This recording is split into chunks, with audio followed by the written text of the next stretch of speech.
오늘 요한계시록 23번째 강해를 이어가겠습니다.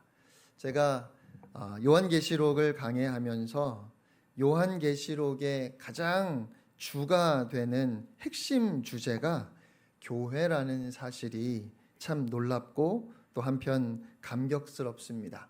얼핏 생각하면 요한계시록은 장차 어떤 일들이 일어날지 이 땅을 향한 하나님의 심판에 대해서 말씀하시는 것 같지만 사실은 그런 내용들은 부차적인 내용이고요.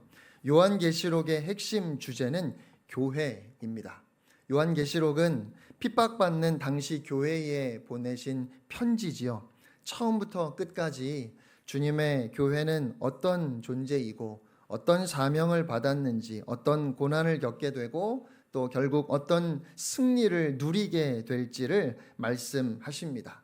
요즘 교회들이 참 많이 힘들어하는데 저는 요한계시록에서 우리가 다시 한번 답을 찾아야 하겠다는 확신이 들었습니다.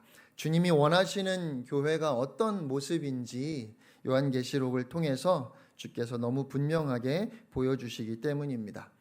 지난주에 요한계시록 10장은 7장에 이어서 두 번째로 삽입된 장이라고 말씀을 드렸지요. 7장을 통해서 위로를 받은 우리가 다시 한번 세상으로 나아가서 사명을 감당해야 한다는 것이 10장의 주된 내용이었습니다. 그래서 지난주일 설교 제목이 네. 다시 예언하여야 하리라 였지요. 네. 그리고 이제 오늘 11장에서는 그 사명을 어떻게 잘 완수할 수 있는지에 대해서 두 증인을 통해 우리에게 보여주십니다. 본문 3절 4절 말씀 우리 다시 한번 함께 읽겠습니다. 시작. 내가 나의 두 증인에게 권세를 주리니 그들이 굵은 베옷을 입고 1260일을 예언하리라. 그들은 이 땅의 주 앞에 서 있는 두 감람나무와 두 촛대니. 아멘. 두 증인이 등장하는데요. 두 증인은 두 감람나무와 두 촛대라고 하십니다. 두 감람나무는 스가랴 4장을 배경으로 하는 말씀입니다. 스가랴서 4장 3절을 보시면 그 등잔대 곁에 두 감람나무가 있는데 하나는 그 기름그릇 오른쪽에 있고 하나는 그 왼쪽에 있나이다 하고, 그리고 14절입니다. 이르되 이는 기름 부음 받은 자 둘이니 온 세상에 주 앞에 서 있는 자니라 하더라. 네.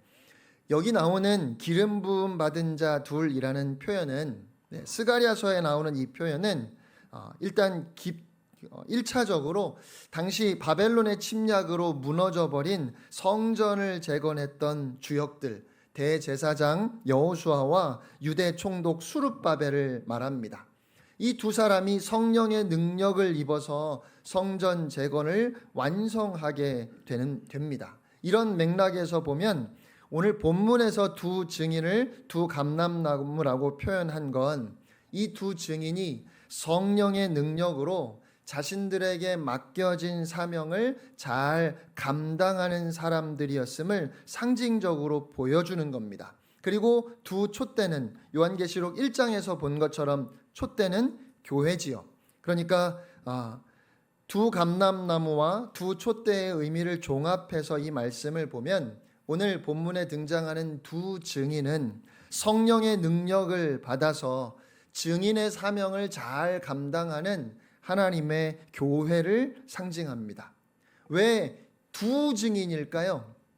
성경에서 둘이라는 숫자는 어떤 증언을 성립시키는 최소의 숫자입니다. 당시의 법정에서 두 사람 이상의 증인이 있어야 그 이야기를 믿을 수 있는 증거로 채택했습니다. 그래서 두 증인은 교회이고 그들을 증인이라고 이야기한 것은 교회의 존재 이유가, 교회에게 주어진 핵심 사명이 이 세상을 향해서 하나님을, 예수 그리스도를 증거하는 것이기 때문에 그렇습니다. 하나님은 두 증인을 통해서 어떻게 하면 10장에서 말씀하신 너희가 다시 예언하여야 하리라 하신 그 말씀, 그 사명을 잘 감당할 수 있는지를 보여주시는 거예요. 3절 말씀 다시 한번 함께 읽겠습니다. 시작. 내가 나의 두 증인에게 권세를 주리니 그들이 굵은 베옷을 입고 1260일을 예언하리라. 아멘. 무엇을 입었다고요? 굵은 베옷을 입고 있습니다. 요즘처럼 더워서 시원한 삼베옷을 입었다는 의미는 아니겠죠. 구약 성경을 보면 선지자들이 타락한 백성에게 회개를 촉구할 때 베옷을 입고 하나님의 말씀을 전했습니다. 또 요나서 3장에도 보면 니느웨 사람들이 하나님 앞에 회개할 때 금식을 선포하고 다 굵은 베옷을 입었다고 말씀하지요. 회개의 역사가 일어날 때 그들이 굵은 베옷을 입었습니다. 결국 두 증인이 굵은 베옷을 입고 있다는 건 그들의 역할이 회개를 촉구하는 것임을 보여줍니다. 여러분, 교회는 회개를 촉구하는 공동체입니다. 교회는 참회하는 공동체입니다.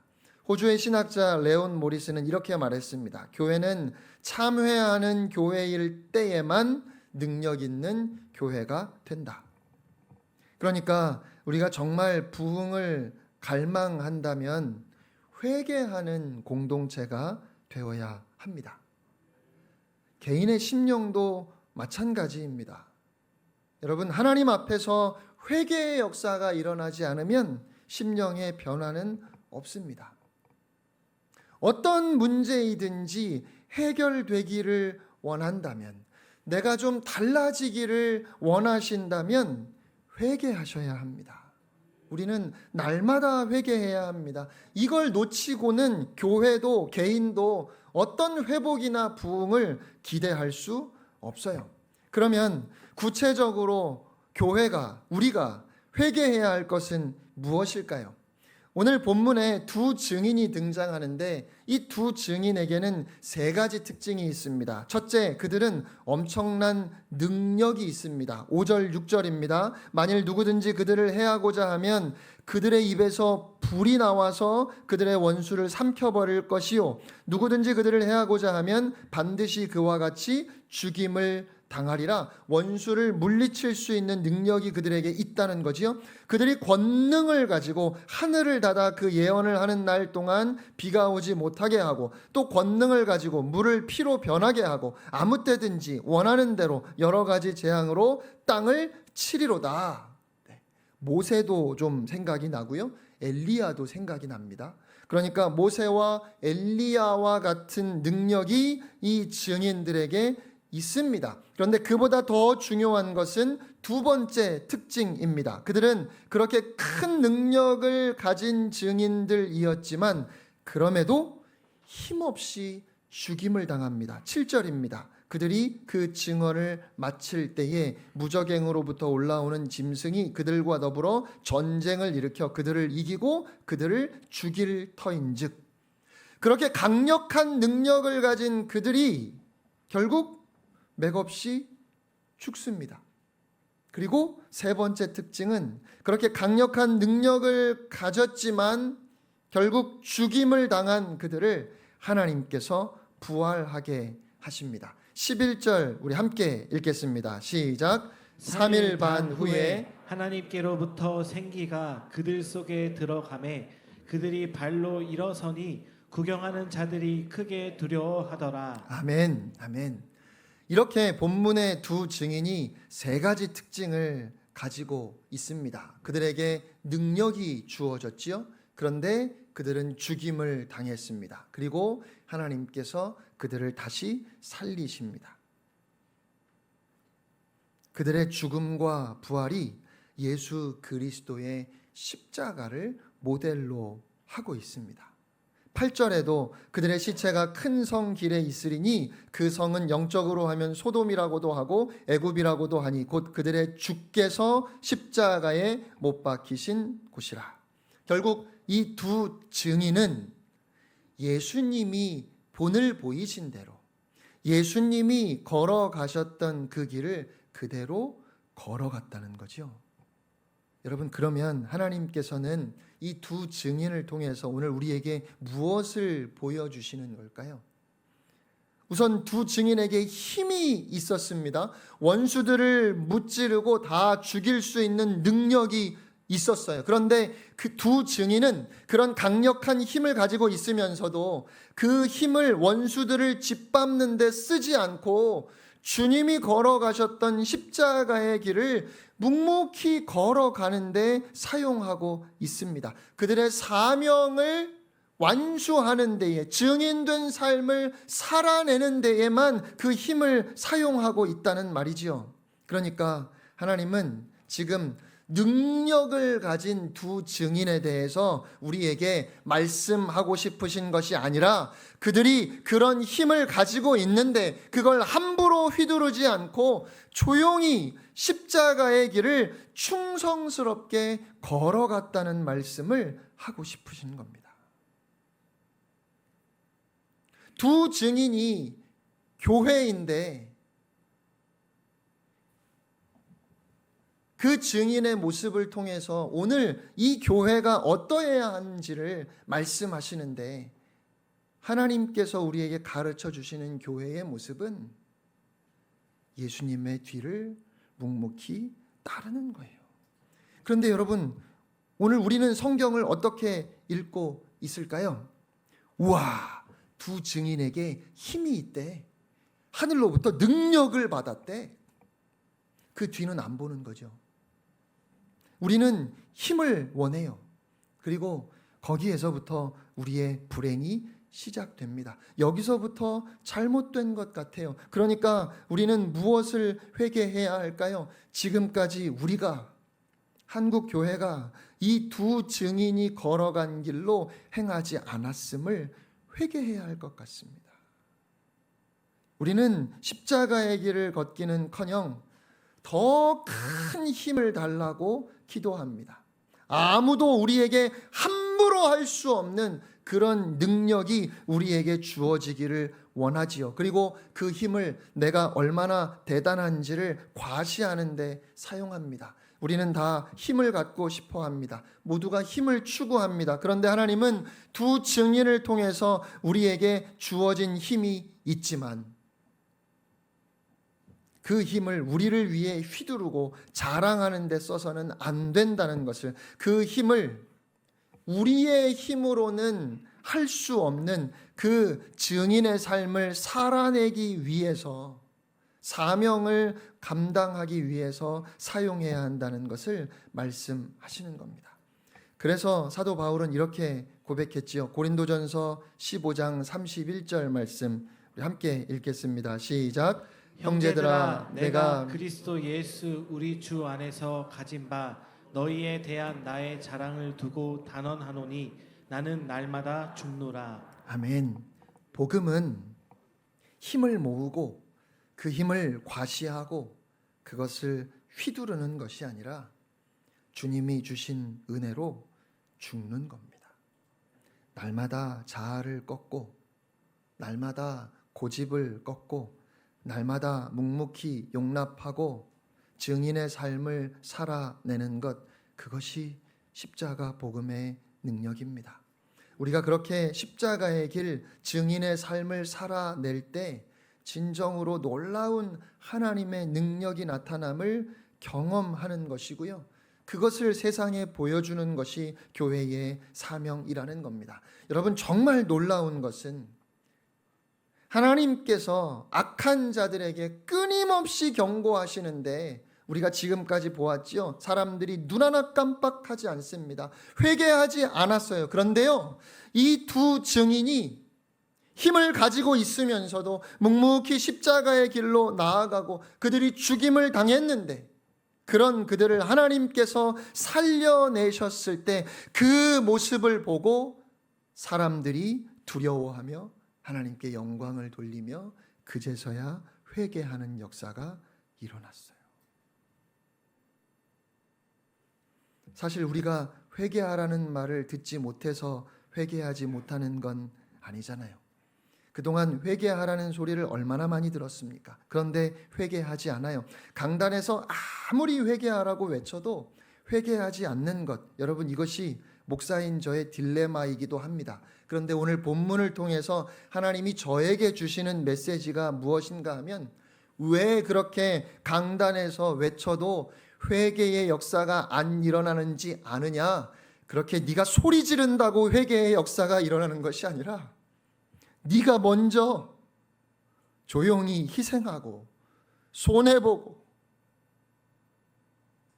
포기할 수 있는 십자가의 길을 걸어갈 때, 그때 회개의 역사가 일어날 것이다. 너무 부끄러운 말씀입니다. 우리가 자녀들에게 그렇게 타이르고 때로는 야단도 치고 잔소리도 하는데 왜 자녀들이 변하지 않을까요? 아빠로서, 엄마로서 우리가 먼저 십자가의 길, 손해보는 길, 억울한 길, 죽는 길로 걸어가지 못해서 그런 겁니다. 이것이 오늘 본문에서 두 증인을 통해 하나님이 우리에게 주시는 메시지예요. 우리는 말을 너무 많이 하는 것 같습니다. 아니, 말만 너무 많이 하는 것 같습니다. 회개해야 한다고, 돌이켜야 한다고. 진짜 그걸 몰라서 안 할까요? 이제부터는 그렇게 말만 하지 말고 복음을 살아내는 삶이, 증인의 삶이 우리에게 필요합니다. 두 증인이 그랬던 것처럼 우리에게 힘이 있지만 그 힘을 마구 휘두르지 않고 그저 주님이 걸어가신 그 길을 걸어갈 때 거기서부터 변화가 일어나기 시작할 겁니다. 그런데 십자가의 길을 걷는 것이 왜 그렇게 잘 안 될까요? 답은 너무 간단합니다. 우리에게 믿음이 없어서 그렇습니다. 내가 이 땅에서 손해보고 희생하고 죽으면 두 증인을 살려주신 것처럼 하나님이 나를 다시 살려주실 거라는 믿음이 없는 겁니다. 그러니 하나밖에 없는 목숨인데 어떻게 죽겠습니까? 안 죽는 거지요. 저부터 그렇습니다. 강단에서 죽어야 한다고 말만 해요. 막상 강단에서 내려와서 저의 모습을 돌아보면 손해보기 싫어하는 저의 모습이 보입니다. 절대로 안 죽으려고 합니다. 그러니까 믿음 있는 척하며 살아가지만 우리에게 믿음이 없습니다. 능력이 나타나지 않습니다. 여러분, 그래서 우리가 믿음을 구해야 합니다.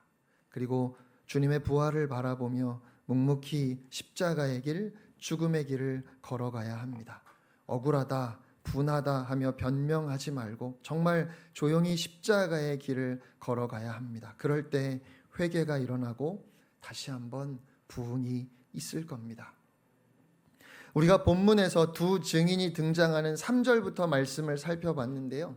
그 앞에 1절과 2절에 성전을 측량하는 말씀이 나오지요. 1절 우리 함께 읽겠습니다. 시작. 또 내게 지팡이 같은 갈대를 주며 말하기를 일어나서 하나님의 성전과 제단과 그 안에서 경배하는 자들을 측량하되. 네, 여러분 언제 측량할까요? 건물을 새로 지을 때 측량을 하지요. 뭐 꼭 새로 짓지는 않더라도 뭐 보수할 때도 측량을 해야 될 겁니다. 그런가 하면 건물을 부술 때에도 측량을 합니다. 재개발을 할 때 부셔야 되는 부분을 정해서 빨간 페인트로 칠해 놓은 것을 볼 수 있습니다. 그런데 측량을 하는 경우가 또 하나 있습니다. 무언가를 보호할 때입니다. 기념할 만한 것이나 보존해야 하는 어떤 것의 주위를 측량해서 한계를 설정하는 경우가 있어요. 1절에서 요한이 갈대 측량자를 들고 성전과 제단과 그 안에서 경배하는 자들을 측량하는 것은 그들을 보호하기 위해서입니다. 그런데 바깥 마당은 그냥 두라고 하십니다. 2절 말씀 함께 읽을까요? 시작. 성전 바깥 마당은 측량하지 말고 그냥 두라. 이것은 이방인에게 주었은즉 그들이 거룩한 성을 42달 동안 짓밟으리라. 성전 바깥 마당은 측량하지 않고 그냥 두었더니 악한 자들이 와서 짓밟아 버렸습니다. 백석대학교 이우재 교수의 요한계시록 주석을 보면 이 부분을 이렇게 설명합니다. 성전과 제단 안에서 경배하는 자들이 측량되는 것은 신자들이 영적으로 보호되는 것을 상징하고, 성전 밖 마당을 측량하지 말고 그냥 두라 하시는 것은 영적인 보호 가운데서도 하나님의 백성들이 외부의 공격을 받아 고통당하는 것을 의미한다. 그러니까 성도들은 영적으로 하나님의 보호하심 아래에 있는데 육적으로는 악한 자들의 공격을 받을 것이라는 말이죠. 왜 영혼은 보호해 주면서 육신은 박해 아래 내버려 두실까요?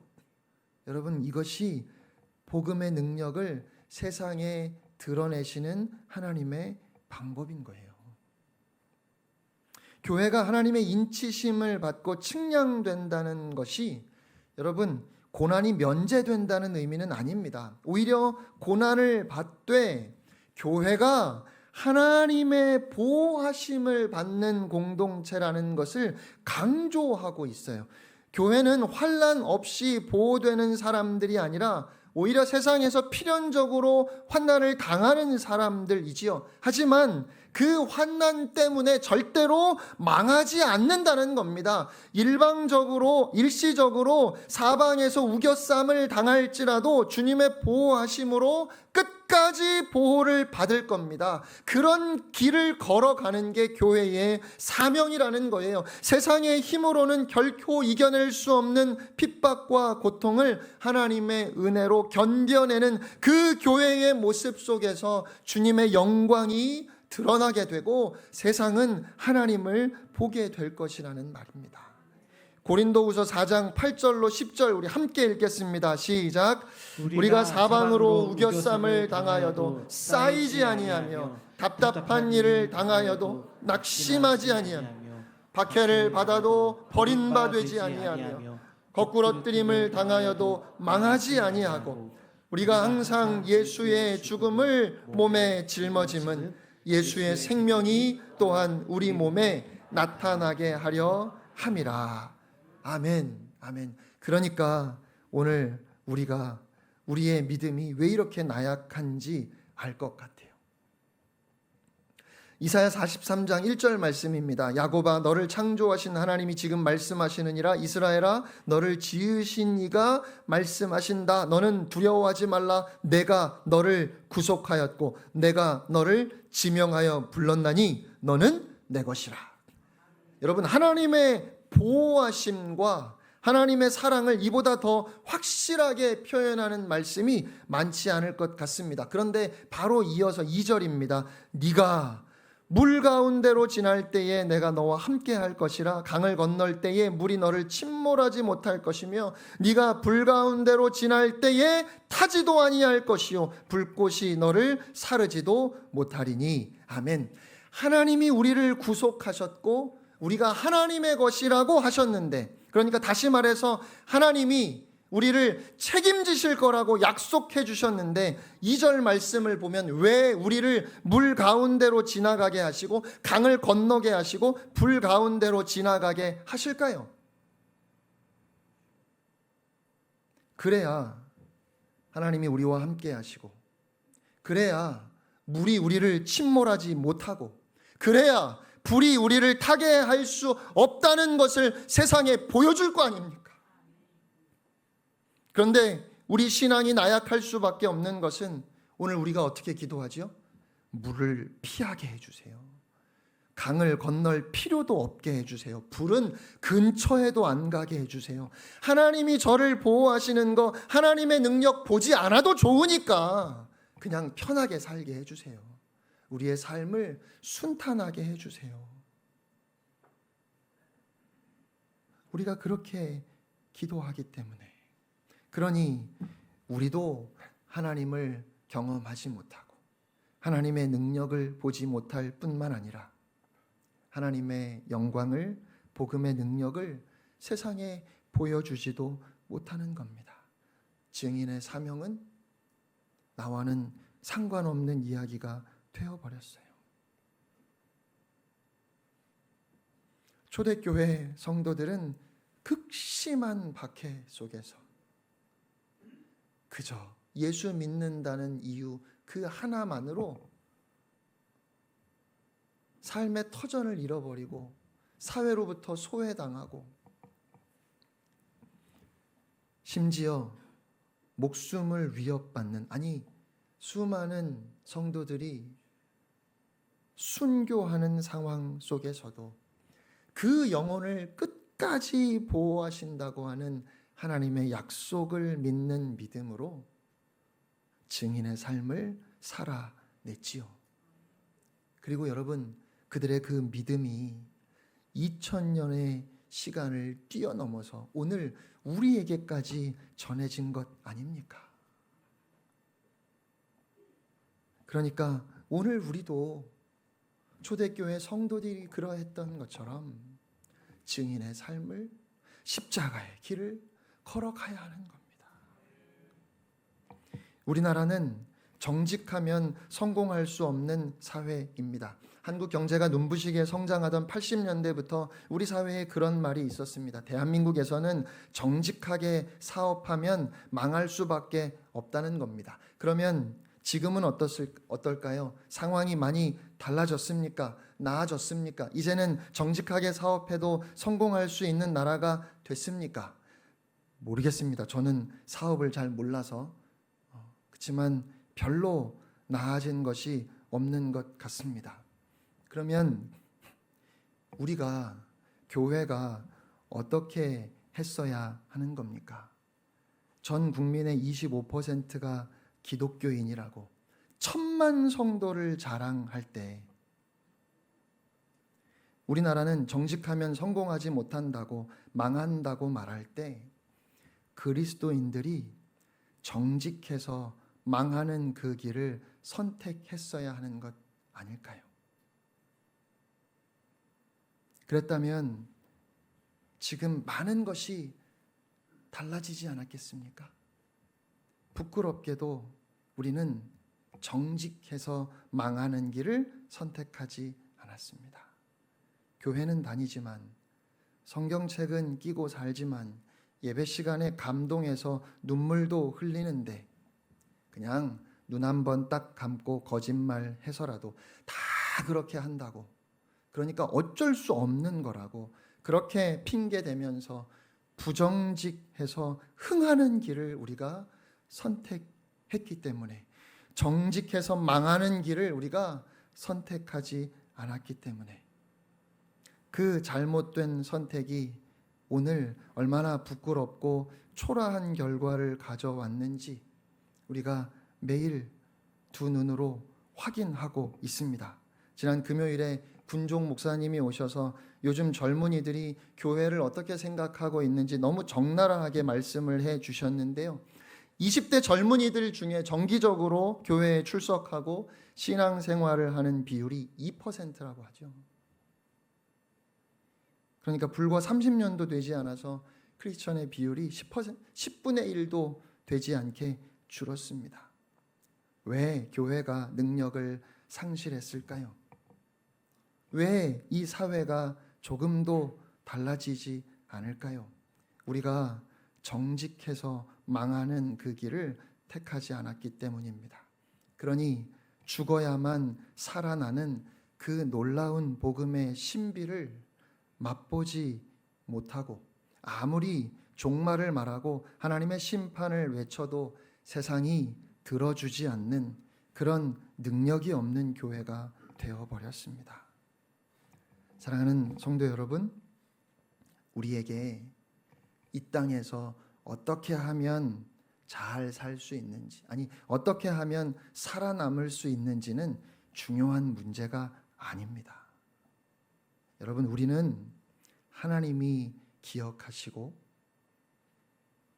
하나님께서 끝까지 책임지시는 하나님의 자녀들이에요.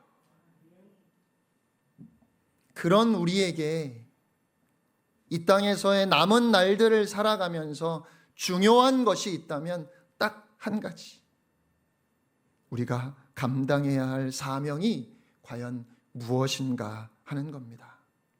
결국 우리가 추구해야 하는 능력은 세상을 호령하는 능력이 아니라 세상을 끌어안을 수 있는 능력입니다. 여러분, 성경 어디에도 자기 힘을 자랑하거나 스스로를 높이기 위한 차원의 힘을 말하는 경우는 없어요. 성경이 능력을 말하는 목적은 전혀 다른 데 있습니다. 성경은 어떤 능력을 말하지요? 손해볼 수 있는 능력을 이야기합니다. 나를 희생할 수 있는 능력을 우리에게 말씀해요. 우리에게는 남 위에 올라서는 권력이나 외적인 힘이 아니라 다른 이들을 섬기고 나에게 말할 수 없이 무례한 사람들에게조차 기꺼이 나 자신을 내어줄 수 있는 그런 희생의 능력. 창조주를 알아보지 못하고 욕하고 십자가에 못 박으라고 외치는 자들의 그 외침 속에서 묵묵히 십자가를 지셨던 우리 예수님처럼 주님이 가신 그 십자가의 길을 걸어갈 수 있는 그 능력이 오늘 우리에게 필요합니다. 사랑하는 성도 여러분, 우리는 그리스도인입니다. 우리는 그리스도인입니다. 우리는 예수님을 따르는 사람들입니다. 예수님에게는 당장에라도 천군 천사를 부르시고 온 세상을 쓸어버리실 수 있는 능력이 있었지만 침뱉음을 당하시고 뺨을 맞으시고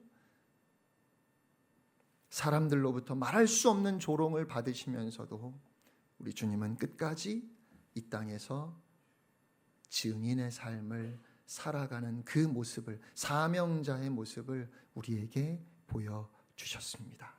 그러니 이제 우리도 주님이 걸어가셨던 그 십자가의 길을 걸어가야 하겠습니다. 한 주간도 또 새롭게 허락하시는 새로운 한 달도 증인의 삶을 살아내는 여러분들 되시기를 축복합니다.